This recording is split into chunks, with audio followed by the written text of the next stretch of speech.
Bonjour et bienvenue sur Concilio Formation, la chaîne dédiée aux professionnels de la relation d'aide, de tout statut et de toute fonction.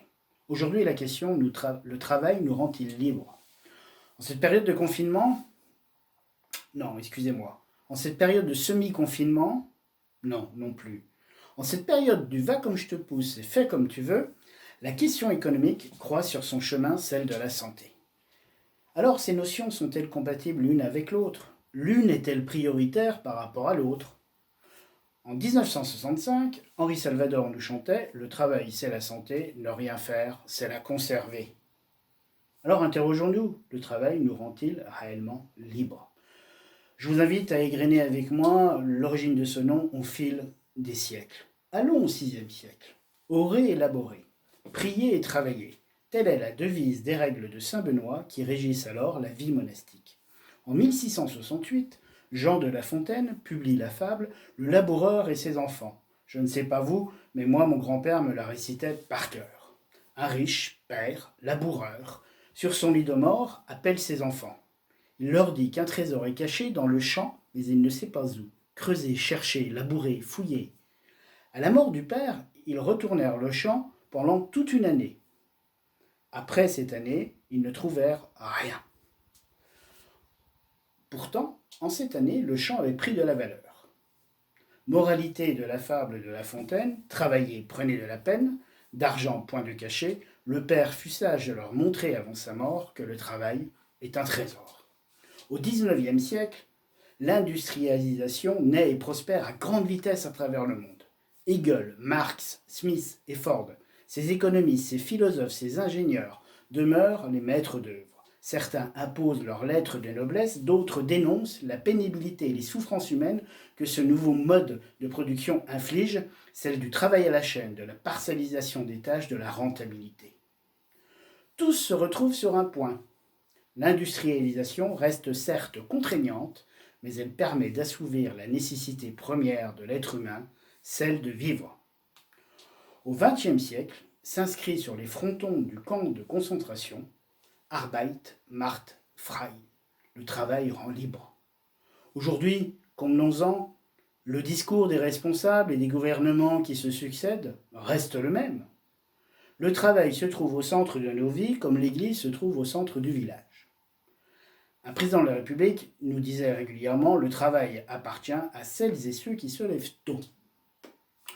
En 2020, après 54 jours de confinement, ce leitmotiv revient. Travailler pour produire et relancer l'économie, nous découvrons alors que les premiers de cordée sont devenus les premiers de corvée qui parfois perdent leur vie à la gagner.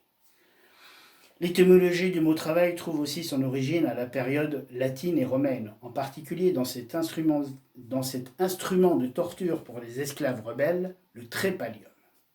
Certains linguistes réfutent cette définition qui privilégie une déclinaison du mot voyager, travel. L'idée de voyage accompagnée de l'idée d'effort, d'obstacles à franchir.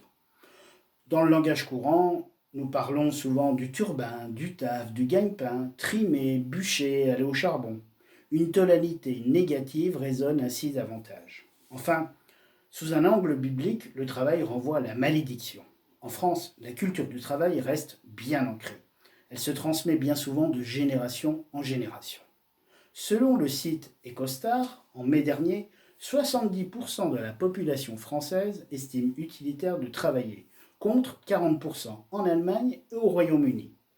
Une professionnelle victime du burn-out, par ailleurs, me confiait dernièrement qu'elle prenait conscience de cet ancrage culturel. Ses parents lui avaient indiqué que l'essentiel dans la vie était de réussir ses études pour un travail sûr. Et dans nos conversations en famille et avec nos amis, de quoi parlons-nous? Quelles questions premières posons-nous? Et le boulot, comment ça va? Lorsque nous sommes dans une période de sans-emploi, la question peut devenir très gênante. Alors, tu en es où dans tes recherches? Toujours rien? Si vous répondez par la négative, vous pouvez vous sentir quelque peu mal à l'aise, différent des autres, le seul au monde dans cette situation exclu de la norme sociétale. Pour ma part, je reste convaincu que cette norme sociétale, en cette période sanitaire, doit impérativement repenser l'économie en la croisant avec la question de la santé qui, elles, restent nos priorités, notre priorité, car elles concernent tout simplement nos vies, notre vie.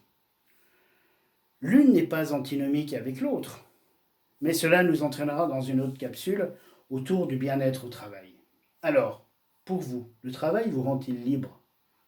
Vous pouvez répondre en dessous de cette vidéo via le réseau YouTube et cliquez en même temps sur le pouce bleu.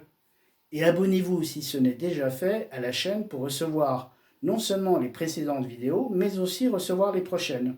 Ou alors laissez-moi un message à concilio.formation@orange.fr ou alors sur concilio-formation tout attaché formation@s.fr. Vous irez ainsi directement sur le site.